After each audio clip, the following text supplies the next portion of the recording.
안녕하세요. HSK 전문 강사 김은정입니다. 이 시간에는 4월 HSK 6급 시험을 대비해서 대비 특강을 진행해 보도록 하겠습니다. 오늘은 독해 4부분을 공부를 해볼 거예요.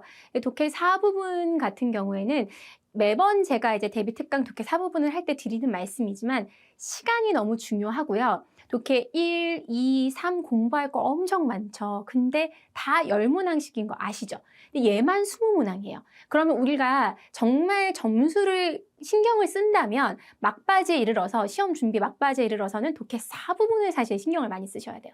20문항인데 한 지문에 4문제가 등장을 하잖아요. 근데 일반적으로 2문제는 풀만한데 2문제는 어려워요. 그럼 한 지문당 반 타작만 한다 치면 날리는 점수가 너무 많은 거예요. 여러분이 그래서 앞에 독해 1부분, 사실 독해 1부분 어려우니까 뭐 다 찍는다 쳐. 독해 2부분, 3부분도 어렵게 나오면 난 잘 못해. 근데 독해 4부분까지 이러면 사실 그래서 독해 4부분을 신경을 좀 많이 쓰셔야 돼요. 그래서 그 부분을 정확하게 생각을 하시면서 오늘 대비 특강을 진행하면서의 전략들, 또 어떻게 풀어야 되는지를 정확하게 곱씹으면서 강의 시작해 보도록 하겠습니다. 오늘 적중 문제 봅니다.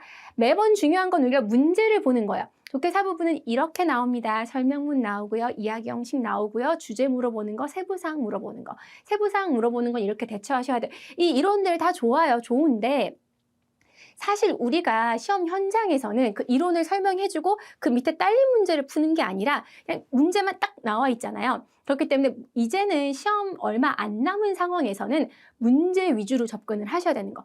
이론보다는 문제를 좀 많이 풀고 오답을 정확하게 내가 왜 틀렸는지. 그래서 사실 6급의 독해 4부분 같은 경우 저랑 같이 쭉 편하게 강의 들으시는 것도 좋지만 문제를 먼저 한번 쭉 훑어보고 답을 한번 골라보시고 그리고 나서 들으시는 것도 좋을 것 같습니다. 순서 중요합니다. 모든 문제든 순서가 있어요.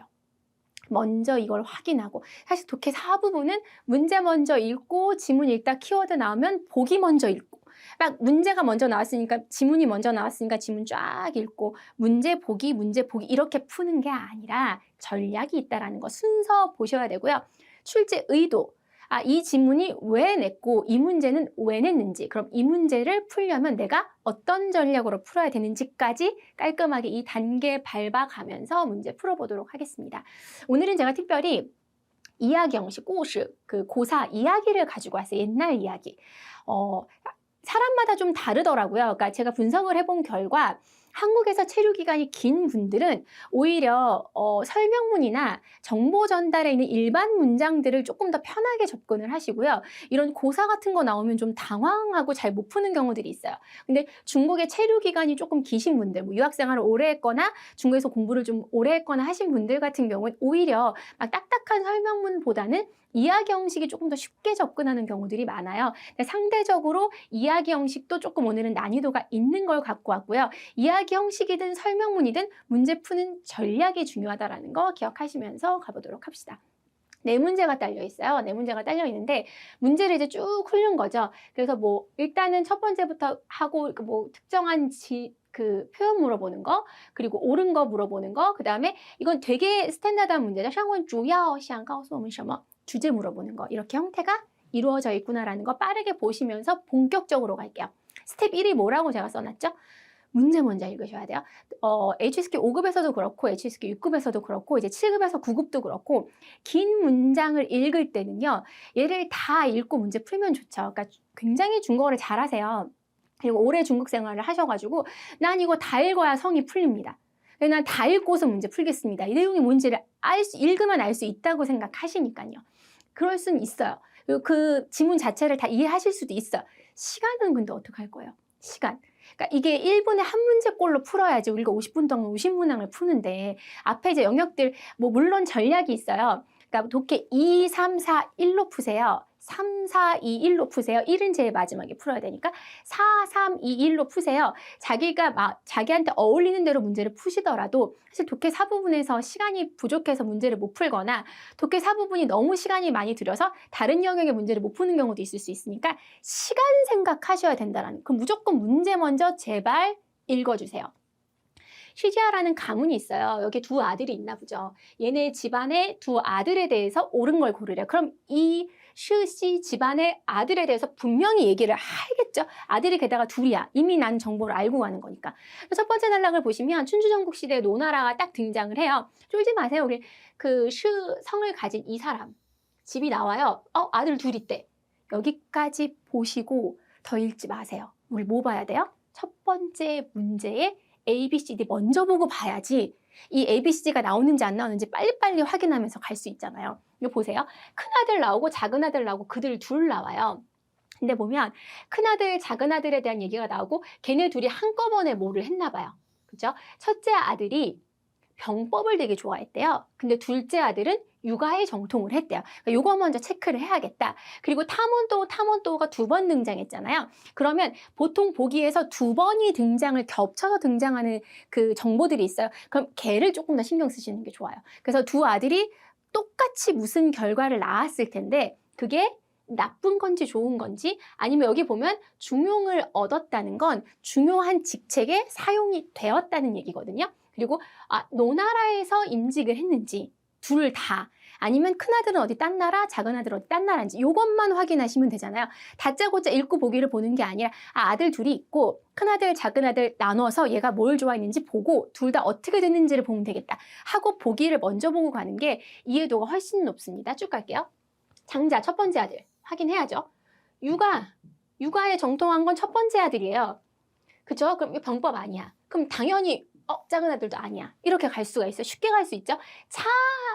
자라는 건 둘째 아들인 거죠. 군사 지휘 이게 병법인 거잖아요. 이거에 능통을 했대요. 그러면 B 아니면 D다 생각하고서 둘 다 노나라에 있었나 안 있었나만 확인하면 돼요. 근데 학업을 완성하고 난 다음에 큰아들이 이제 육아적인 사상을 가지고선 제나라에 가요.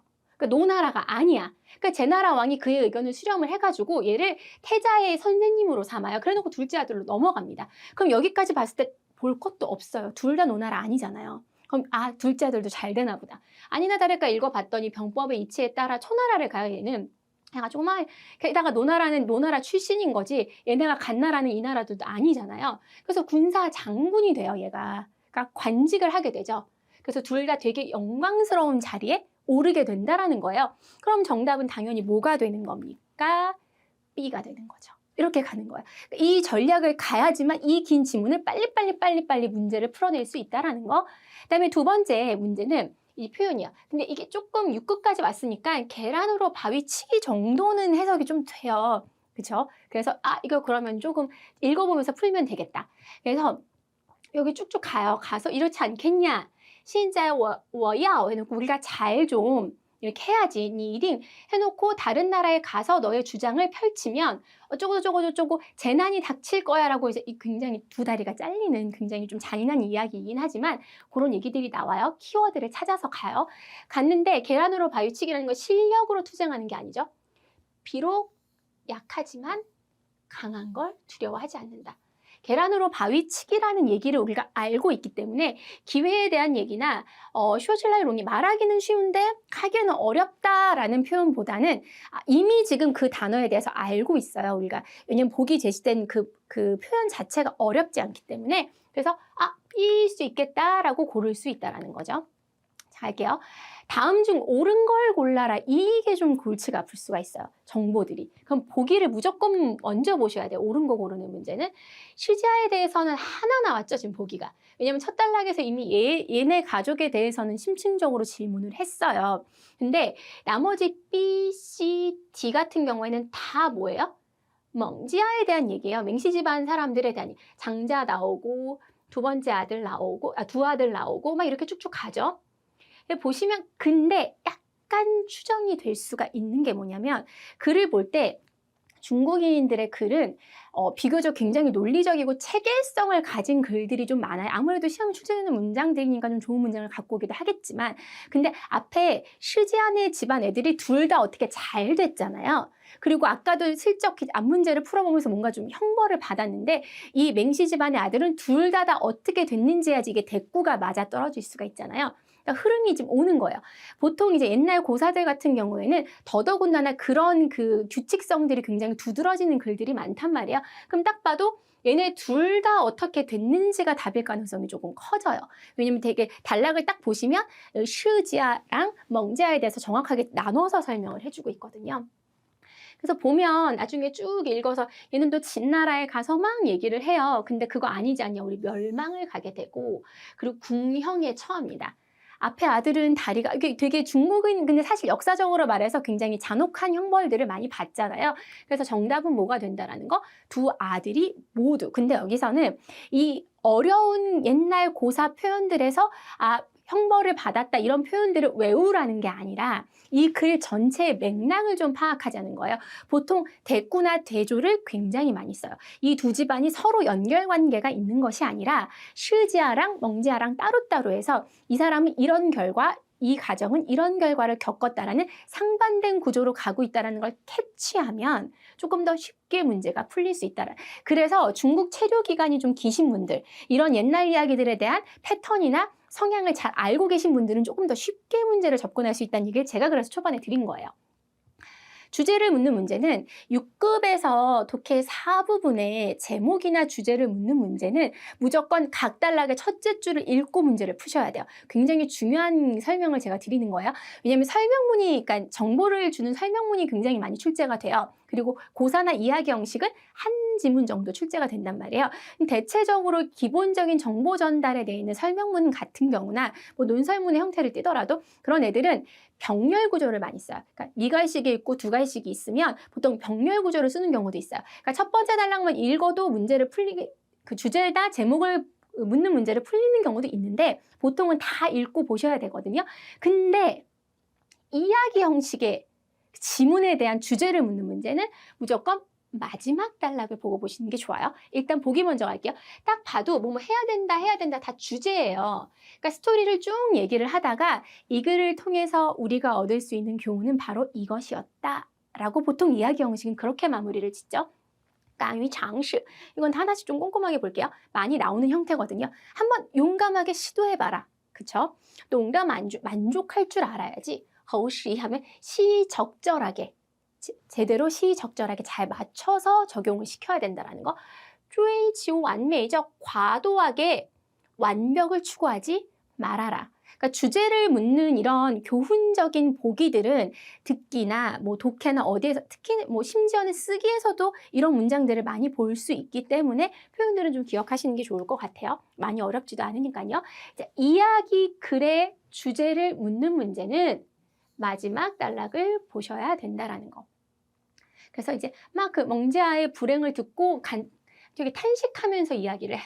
이미 감탄이 나왔기 때문에 한번 설명을 드릴게요. 감탄 아닙니다. 우리나라 그대로 그냥 언어적인 간섭을 받아서 감탄하는 건 너무 멋있어 하고 긍정적인 표현이잖아요. 근데 탄식을 느낀다라고 부정적인 뉘앙스라는 거. 감탄은 짠탄을 써요. 찬성하다 할 때 그 한자를 써서. 여기 보시면 뭐라고 얘기를 하냐면 아무리 좋은 방법이라도 만약에 환경에서 멀어지면 재앙을 초래할 수 있지 않겠냐. 做什么事 어떤 일을 하든 具体问题具体分析 구체적인 문제를 보고 구체적으로 분석해서 맞춰서 가야 되지 않겠냐라는 얘기를 쭉 해요. 다른 사람의 경험을 흡수할 때도 적용, 그 조건에 대해서 좀 신경을 써야 되고 조건 없이 그냥 막 그렇게 가면 오히려 안 좋은 결과를 초래할 수 있으니까 그래서 시적절하게 가야 한다. 6급 정도 되면 이런 문제를 풀 때 비슷한 단어 나온다고 같은 그림 찾기로 딱딱 넘어가시면 안 되는 거 알죠? 요 정도의 해석은 해야 돼요. 그러니까 앞에 두 문제 같은 경우는 조금 쉽게 접근할 수 있는데 뒤에 두 문제는 좀 어려울 수 있다. 그게 꼭 앞뒤가 아니라 네 문제 중에서 두 개는 좀 쉬운데 두 개는 좀 어려울 수 있거든요. 그러니까 그걸 정확하게 해서 쉬운 문제는 좀 빨랑빨랑 풀고 어려운 문제는 좀 함정에 안 빠지게 좀 그 주변에 있는 내용들을 좀 맥락을 파악하면서 보시는 훈련을 하시는 것도 좋을 것 같습니다. 주어진 정보 빠르게 분석하는 거. 그래서 문제 먼저 읽으라고 말씀을 드렸고요. 문제의 핵심부터 파악해야지 전체적인 글과 출제 의도를 보고 그걸 꿰뚫어서 문제를 풀 수 있습니다. 이야기 글은 전체 맥락이 이걸 왜 썼냐면 시지아랑 멍지아의 대조, 대꾸에 대한 문형이었다는 걸 알면 좀 더 쉽게 문제를 풀 수 있기 때문에 오늘 설명드렸던 이 문제도 굉장히 중요한 유형이에요. 뭐 물론 이런 종류의 글이 많이 출제되는 건 아니지만 사실상 나오면 조금 점수를 많이 잃을 수 있기 때문에 우리가 막바지 점검하는 과정 속에서 이러한 정도의 난이도의 문제들도 좀 접근을 해보시는 게 필요하기 때문에 오늘 배웠던 이 내용을 통해서 실질적인 점수 향상을 거두시기를 간절히 바라면서요. 이 수업 여기서 마무리 짓도록 하겠습니다.